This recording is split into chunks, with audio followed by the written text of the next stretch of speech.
ప్రస్తుతం ఎక్కడ చూసినా వినాయక ఉత్సవాల సందడే కనిపిస్తోంది. ఎక్కువ మంది 9 రోజులు పూజలు చేసి ఘనంగా నిమజ్జనం చేస్తారు. అయితే ఇప్పుడు మనం తెలుసుకోబోయే ఈ గణపయ్యను కూడా నిమజ్జనం చేస్తారు, కానీ మళ్ళీ తిరిగి తెచ్చుకుంటారు. ఎందుకో ఏంటో ఇప్పుడు తెలుసుకుందాం.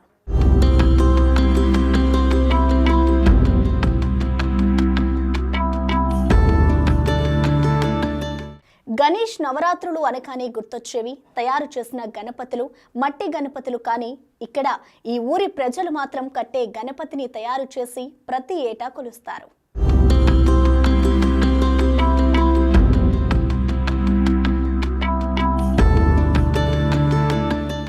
నిజామాబాద్ జిల్లా డొంకేశ్వర్ నూతన మండల కేంద్రంలోని ప్రజలంతా ఒకప్పుడు మహారాష్ట్రలోని పాలాజీ కట్టే గణపతిని దర్శించుకునేవాళ్ళు. అయితే వినాయక చవితి వచ్చే మాసంలో ఒకసారి గ్రామంలో అందరూ కలరా, మలేరియా వంటి అంటువ్యాధులతో బాధపడ్డారట. ఆ సమయంలో రాజారెడ్డి అనే వ్యక్తి గ్రామంలోనే వినాయకుడిని నిలుపుకుందామనే ఆలోచన చేసి నిర్మల్ పరిసర ప్రాంతాలలో చెక్క బొమ్మలు తయారు చేసే కళాకారులను కలిసి జిల్లేడు, మద్ది, రాగి, మర్రి, వేప చెట్ల 5 కర్రలతో కలిపి చెక్క గణపయ్యను చెక్కించారు.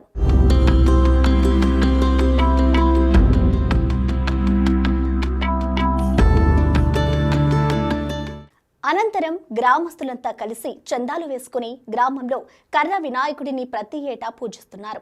అయితే ఈ చెక్క గణపయ్యను మొక్కిన వారి కోరికలు వెంటనే తీరుతుండడంతో ఈ వినాయకుడికి సత్య గణపతిగా పేరొందాడు. అయితే ప్రతి ఏటా వినాయక చవితి రోజు మాత్రమే ప్రతిష్ఠించే ఈ గణనాథుడిని 9 రోజుల పూజ తర్వాత గంగానదిలో నిమజ్జనం చేసి తిరిగి ఇంటికి తీసుకువస్తారు. శుభ్రంగా తుడిచి భద్రపరుస్తారు. మళ్ళీ వినాయక చవితికి తిరిగి ప్రతిష్ఠిస్తారు. గ్రామంలో కులమతాలకు అతీతంగా అందరూ ఈ సత్య గణపతిని మాత్రమే పూజిస్తారు. 9 రోజుల పాటు అత్యంత భక్తి శ్రద్ధలతో, కఠిన నియమ నిష్ఠలతో పూజలు చేస్తారు. ఈ విధంగా ఈ వినాయకుడు ప్రత్యేకంగా నిలిచాడు. అది అన్నమాట అసలు విషయం. నిమజ్జనం చేశాక తిరిగి ఎందుకు తెచ్చుకుంటారో అర్థమైంది కదా.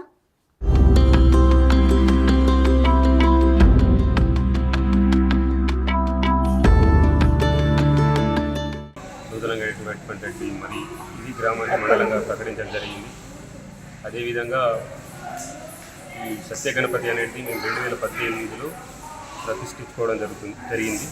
అదేవిధంగా ప్రతి సంవత్సరం 18 నుండి ఇప్పటి వరకు కంటిన్యూ 7వ వార్షికోత్సవం జరుపుకుంటూ ఈ పొద్దున 6 గంటలకు పూజా కార్యక్రమం ఉంటుంది. 8 గంటలకు యజ్ఞహోమం జరుగుతుంది. తర్వాత 10 గంటల నుంచి అన్నదానము యథావిధిగా సాయంత్రం వరకు కొనసాగిస్తాం. మళ్ళీ సాయంత్రము 6:30 నుండి 7 గంటలకు మళ్ళీ పూజా కార్యక్రమం ఉంటుంది. మళ్ళీ ఈ నైవేద్యాలు ఆ కార్యక్రమంలో సాయంత్రం మహిళలు కానీ మగవారు కానీ అందరూ వచ్చేసి ఇప్పుడు ఈ ప్రసాదాలు తీసుకోవడం జరుగుతుంది. ఇక్కడ ఉన్నటువంటి కంకణబద్దులు మన వీడీసీ గారు కానీ ఇంకా యువకులు కానీ ఈ కంకణం కట్టుకున్నటువంటి యువకులంతా ఇక్కడనే మేము ఈ మండపంలో ఉంటూ సేవ చేసుకుంటూ ఇక్కడనే మేము పండుకోవడం జరుగుతుంది. అందరం ఊరంతా ఒక విధంగా ఉండి అందరం ఈ మటన్ కానీ చికెన్ కానీ అన్ని పౌష్టిక పదార్థాలు బంద్ చేసేసి ఊరంతా ఐక్యంగా భక్తి శ్రద్ధలతో జరుపుకుంటున్నాము. అయితే ఏంటంటే ఇక్కడ డొంకేశ్వర గ్రామంలో ప్రతి ఒక్క మెంబరు 10 రూపాయలు వేసేసి ఈ సత్య గణపతిని మేము ప్రతిష్ఠించుకోవడం జరిగింది. ఎవరి మీది మాది కాకుండా ఊరందరిది అనే విధంగా మేము దీన్ని చేసుకుంటున్నాము. అదేవిధంగా సత్య గణపతి అనే నామకరణానికి అందరూ వచ్చిన భక్తులందరూ వాళ్ళు కట్టిన ముడుపులకు ఫలితంగా ఉంది కాబట్టి వచ్చేసి వాళ్ళు మళ్ళీ వచ్చి ముడుపులు ఇప్పుకోవడం జరుగుతుంది. అదేవిధంగా చుట్టుపక్కల ఉన్నటువంటి ప్రతి గ్రామానికి మేము తెలియజేయడం జరిగింది. ఇక్కడ మహారాష్ట్ర కానీ ఇటు నిజామాబాద్ డిస్టిక్ ఆర్మూర్ ప్రాంతంలో అందరికీ మేము తెలియజేసాము. భక్తులు అధిక సంఖ్యలో డైలీ దినదినాన పెరుగుతూ ఉన్నారు. రోజు ఒక రోజు 2 కుంటలు అయితే 3 కుంటలు, ఆ విధంగా భక్తులు పెరుగుతుంది. డైలీ మేము ఏమైతుందంటే భక్తులు మీరు చూసినట్టుగా భజన కార్యక్రమాలు డైలీ చేస్తున్నాం. అదేవిధంగా నైట్ కూడా 11 గంటల నుంచి 2 గంటల వరకు భజన కార్యక్రమం జరుగుతుంది. భక్తులు కూడా అశేష జనంగా వచ్చి ఇక్కడ 12 కానీ 1 గంట వరకు ఉంటుంది. ఈ కంకణబద్దులు కూడా పాపం వాళ్ళు ఎక్కడి నుంచి వస్తారు కాబట్టి వాళ్ళు కూడా ఒక పిక్నిక్ వచ్చిన విధంగా వచ్చేసి ఇక్కడ మంచి అన్నసత్రంలో పాల్గొని వాళ్ళు ఇక్కడ సేద యథావిధిగా మళ్ళీ సాయంత్రం వరకు వాళ్ళు ఎక్కడెక్కడ వెళ్ళిపోతుంది. అంతా మాకు ఈ గ్రామానికి కూడా శుభం జరుగుతుంది. పాడి పంటలు మంచి మాకు లిఫ్టిగేషన్ కానీ గోదావరి నది కూడా ఉన్నాం కాబట్టి పుష్కలంగా వాటర్ ఉంది. మాకు వాటర్ గురించి ఏం ప్రాబ్లం లేదు. ఏంటంటే చిట్ట చివరంగా ఉన్న మాకు కూడా ఒక గుర్తింపు కావాలని చెప్పి సంకల్పంతో మేము ఈ గట్టె గణపతిని బాలాజీ స్ఫూర్తిగా నిర్మించుకోవడం జరిగింది. మేము శ్రీ సత్య గణపతిని 2018లో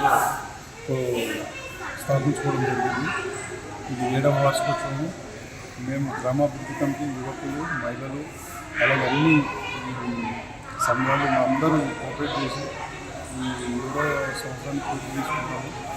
అందరూ సపోర్ట్ చేస్తారు. ప్రతిరోజు పొద్దున సాయంత్రం నియమనిష్టలతో పూజలు చేసుకొని ప్రతిరోజు అన్నదాన కార్యక్రమం చేసుకున్నాము. అలాగే వచ్చే 17వ తారీఖు నాడు శోభాయాత్ర ఉంటుంది.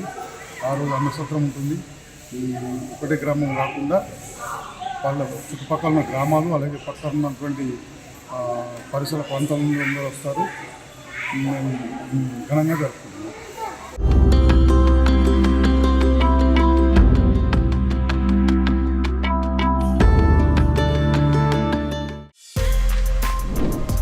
For more videos like this, subscribe Big TV channel.